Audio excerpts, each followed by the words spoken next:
Hello, AJHL fans, and welcome to episode 11 of Around the AJHL. My name is Ewanchyshyn from the Spruce Grove Saints, alongside Nathan Crosby from the Brooks Bandits. Well, Nathan, the 2020-2021 season has officially wrapped up. A very successful season when you look at it from a development perspective, and the way that the AJHL was able to put their return to play protocols in place. It worked throughout, and we got through an entire restart season, and these athletes got to go back on the ice. Very good work from the league for sure. Absolutely. And an up and down year, an unforgettable year, and maybe not in the most positive way. When I say that, I don't think we'll ever forget this last year. And hopefully it's a one in a million kind of year where we weren't able to have a full season and have a playoff and crown a champion and a national champion on a CJHL level for the second year in a row is so disappointing for these players. But I don't want to be too negative, because at the end of the day, we did have a season. The Bandits, if you count the regular season games and the developmental season back in October, they got in 30 games this year. So kudos to the league and the province for allowing this to happen. But it was difficult. It was difficult every week, and not so much for me, but I think for the players going into every week, not knowing the fate of the weekend and what it would look like. But I think they made the most of it. I really do. The games were awesome. We saw some great highlights this year. We saw some excellent players who not only, scouted by NCAA Division I schools, but NHL teams as well. NHL Draft coming up in July. So it was great. It was great to, especially, and I feel for the other leagues in our country that didn't get the green light. We did. And, I don't take that for granted at all. So a huge thanks to the league and the province for allowing us to have some semblance of a season. And my hope is come fall, it's business as usual. Yeah, I hope so too. I mean, you can speak to it as well. We miss the fans very dearly here in the league. You can't replace them, whether it's a shot on the post, a big hit, a goal. You really can't replace them. So we miss them dearly, and we cannot wait for them to come back into the building, even if it's only a specific percentage. As long as in some capacity they're there, it'll be a warm welcome back for the fans. I think so. And I think it's going to be great. I think after going so long without fans in the building, I think, we have work to do for sure. This is going to be a very busy off season for every team in this league and junior hockey teams to re-engage with some people that they lost. You try and do everything on social media, on your website and hockey TV to keep people, focused on the game. But it's hard when they don't have that in-person interaction, not only with the game, but as a community. Brooks, we're a city of 14,000 people, and Bandit games are a chance for people in the community to come and visit with each other and experience our city. And, we lost that this last year. So I think my hope is when we're back on the ice and the government, we've moved ahead here and will allow spectators back at indoor events. I hope it's just going to be a lot of excitement and we can move on from this, because it just wasn't the same this year. The cutouts were cool and everything, but I prefer real people. And, the fall, I think that first game back, Brandon, is going to be, a little emotional. Yeah, 100%. I can't wait. I hope everything goes according to plan and we can do that. And it's going to be a big sigh of relief and very refreshing for all these patrons to get back in the building. And like you said, be part of the community, be part of something special, and get to watch some good hockey and actually go to a live sporting event. Because you and me, we were blessed. We got to go to all of them. We got to watch all the games. But a lot of people have not seen a live sporting event in well over a year now. So when they do get a chance, I think, like you said, it's going to be emotional. And it's going to be a lot of fun for a lot of people, including us, to see the atmosphere back in the building. I honestly can't wait. Yes. And, I'll never complain that I got the chance to watch some hockey this year live, especially there are people that haven't seen members of their family for a long time. And there's a world outside of hockey, where this is very serious, and we had to take this season very seriously. And once again, kudos to the league and every team in this league for going through the protocols and making sure that we weren't jeopardizing anyone in our community. I also, Brandon, before I have the chance, I want to give a big thank you to all the billets around the league. That was a tough year to bring players in with the uncertainty of the season. And some weekends, no games. So sometimes I don't think we give the billets enough love. So I want to make sure that we recognize them. And from a business standpoint, of course, all of the corporate partners, sponsors, people that still supported all the teams in our league. Thank you so much, because with no fans, it's not great for the bottom line. No, 100%. And even in this community as well, and I'm sure a lot of other ones across the league, they stepped up and they once again were able to support their team. And like you said, despite not having fans inside the building, it was a little bit tougher for some of those partners to step up, but they all did. And we're very grateful for that. And they're a big part of why this restart season was successful and did take place.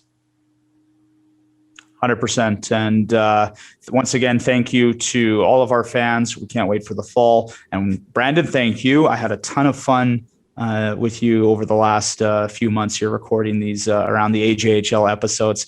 And thanks to the players that have come on. We've had some real fun interviews over the last few weeks. And I hope that everyone got something out of these, because we really enjoy doing them. I agree 100%. And thank you as well for taking the time each and every week to look at this ugly mug and get on a Zoom call and talk some AJHL. Yeah, I got a lot of feedback from the Taylor McCarr episode, everyone asking what's on my face. And I've kind of adapted it. I don't know. I feel weird now getting rid of it. So maybe it's here to stay. I don't know. Well, tune in for next fall on Around the AJHL to find out. Yes, the bottom line. Tune in to see if Nathan's mustache is still there or it has disappeared. And with that, we'll throw it over to the commissioner of the AJHL, Ryan Bartoshyk, who is our guest this week on the final episode of the season. As Around the AJHL continues here on episode 11, we're now joined by the commissioner of the league, Ryan Bartoshyk. Ryan, obviously this season was a massive undertaking, a massive challenge for yourself. First off, congratulations to yourself and the league for pulling it off. Well done. Yeah, thanks, guys. At the end of every season, you try and sit back and reflect for a day or two. And I think we've gone through that process over this past week. So definitely proud of what we were able to accomplish, what we were safely able to accomplish, and ultimately provide our organizations with the opportunity to play the game. I can imagine that this year, as opposed to other years when you sit back and reflect, was a little different, just with the roller coaster of a year it was. But how happy are you to see it?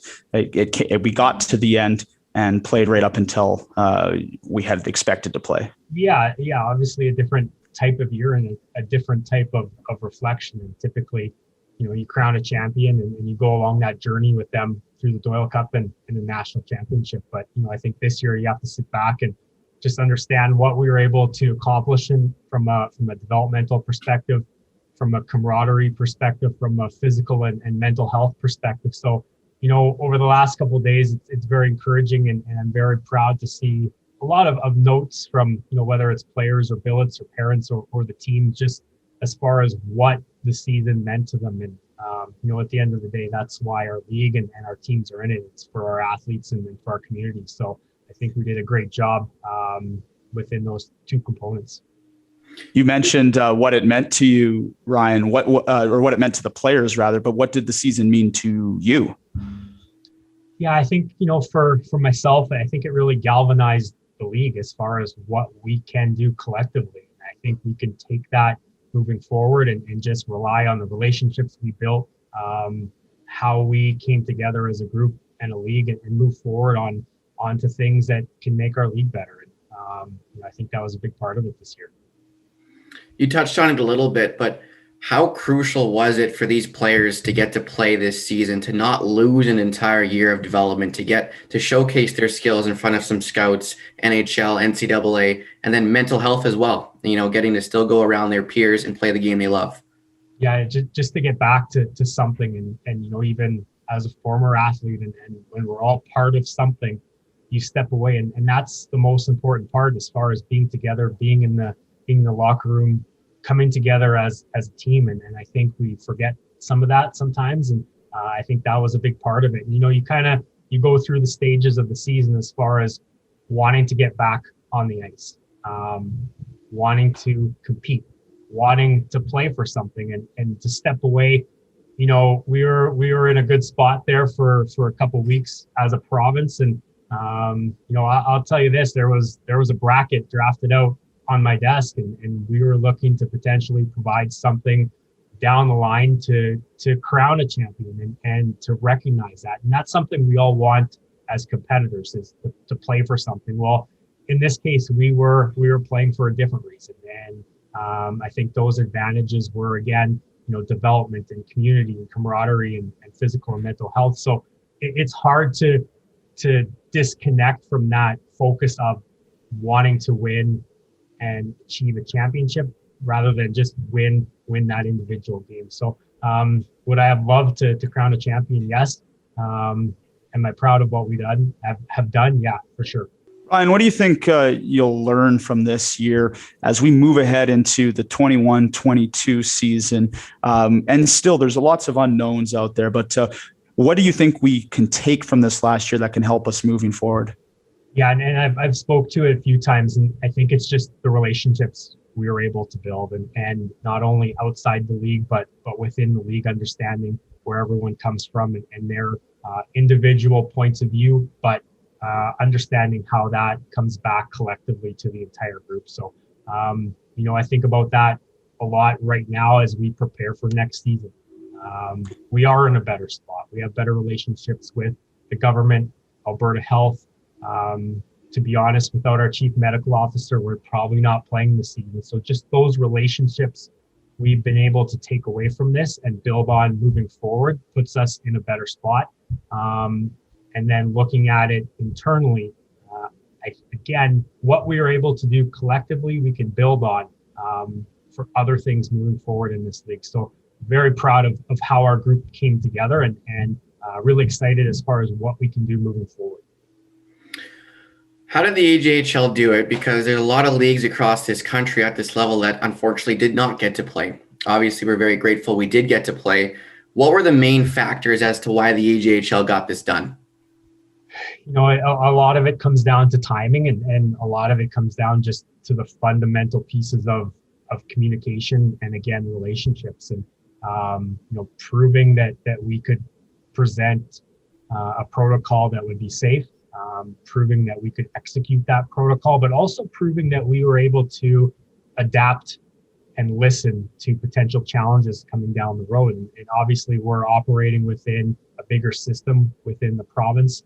We want to ensure that our athletes and our communities are all safe, and ultimately showing that we can execute. And I think those were the key factors in us playing. Obviously, across the country, it's very different in different provinces. But again, it comes back to, you know, those fundamentals of communication and relationships. Ryan, how difficult from your position was it seeing some of the teams have to conclude their seasons prematurely with the positive tests? Yeah, it was tough. I mean, you can't lie about it. It was tough to see a case, and you know, within our protocols, we all understood the impact of those cases,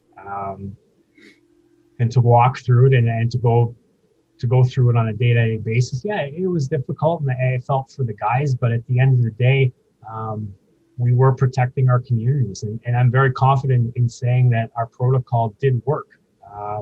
It did protect our communities. We did go through those processes that if a player had symptoms, we tested and we paused activity, or obviously if a player tested positive, we went down the path of the requirements of what we needed to do to ensure that there wasn't further risk. So was it difficult? Yeah, of course it was a difficult season. But I think the outcomes of it and providing the opportunities to our athletes was ultimately a benefit. What were some of the biggest challenges you faced once everything got going? I know yourself and Charlotte and everybody at the league office was basically working around the clock, 24 hours a day with test results and scheduling changes, etc. What were some of the biggest things you had to deal with once the season got going?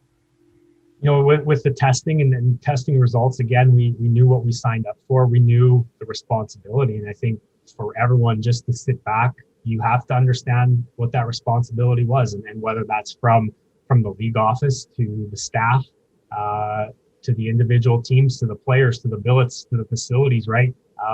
That responsibility was what we signed up for, what we accepted. And in order to move forward, we all had to accept that responsibility. So there was some long nights and some difficult nights, but again, that's our job. That's what we're in it for, and it was in the benefit of our athletes. So to step back and think about, hey, puck drops an hour away. That's great. Guys get to play hockey. Guys get to play the game they love. So that's what drives the office and drives our team. So it was part of the package for sure.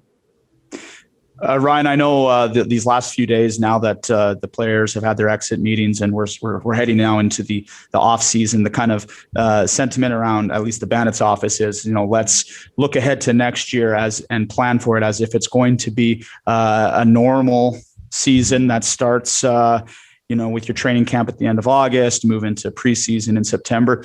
Does the league have any dates in mind, a schedule in mind, anything you can share with us on that front?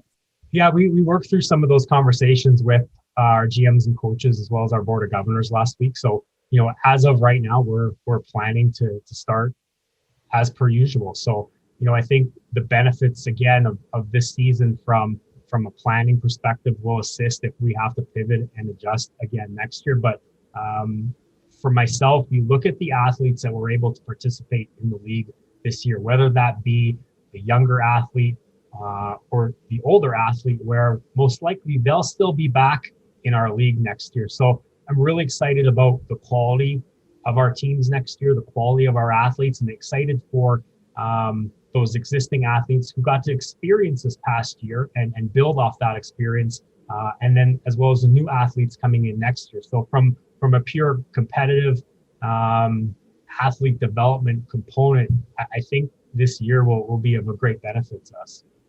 Back to a 16-team, 60-game season next year. The Black Falls Bulldogs make their start into the AJHL. Just discuss Black Falls a little bit and how pumped you are to have another team back in the league, and we're back up to 16. Yeah, it's definitely good to be back to 16, and really excited for that group, the ownership group, the entire team, and that community. And I think it adds a lot of value to our league, and they're gonna put in the work and be valuable members of this league. So again, really excited for that community, and hopefully we'll have the ability to have fans in the stands for their home opener, and fans in the stands across this province for our home opener. So looking to re-engage that passionate group that we have across the province. But definitely Black Falls will be a great part of next season.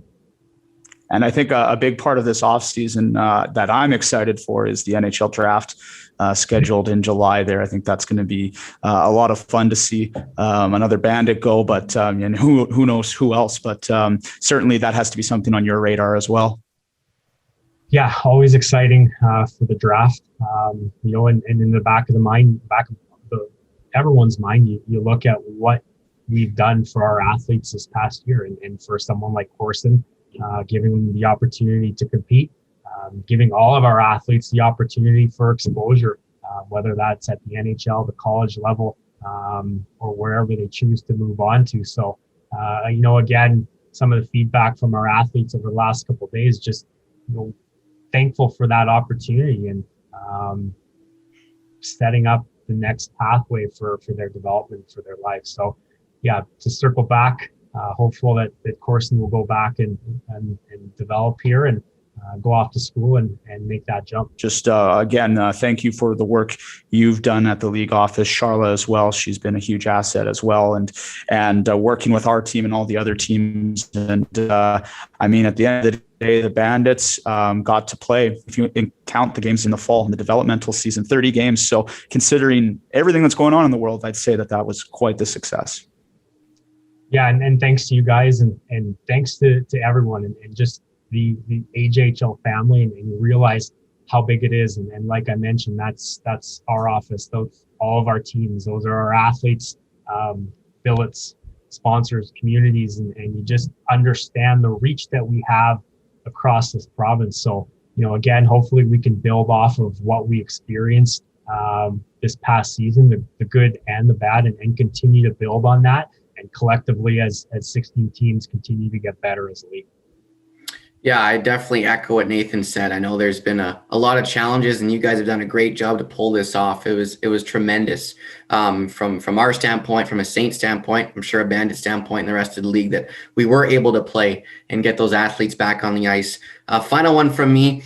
Where do you see the future going now, assuming everything goes back to the way it used to be? Where does the AJHL look? What does it look like 2, 3, 5 years down the line? What are your expectations?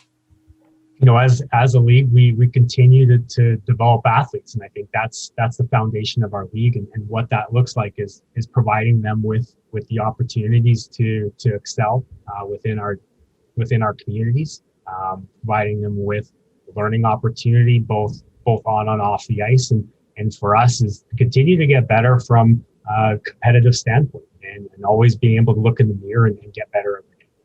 Thank you so much, Ryan, and congratulations on finishing the year here. Thanks again, and I hope next year we'll be awarding a champion at the end of the year. You bet. Thanks, guys.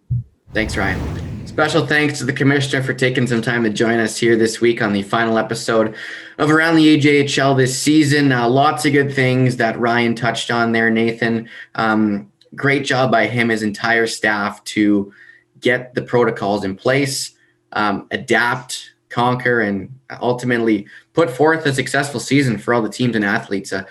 Great work by him in the league, and I think you and I were both very happy to be a part of hockey this season, getting to still go back to the rink and watch and cover our teams. Absolutely, Brandon, but I'm excited to close the book on what was a season like no other, and I'm looking forward to starting fresh here in June and preparing for what should be a great 21-22 season.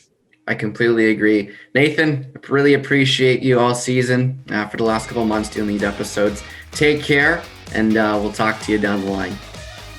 Thanks, everyone. Have a great summer.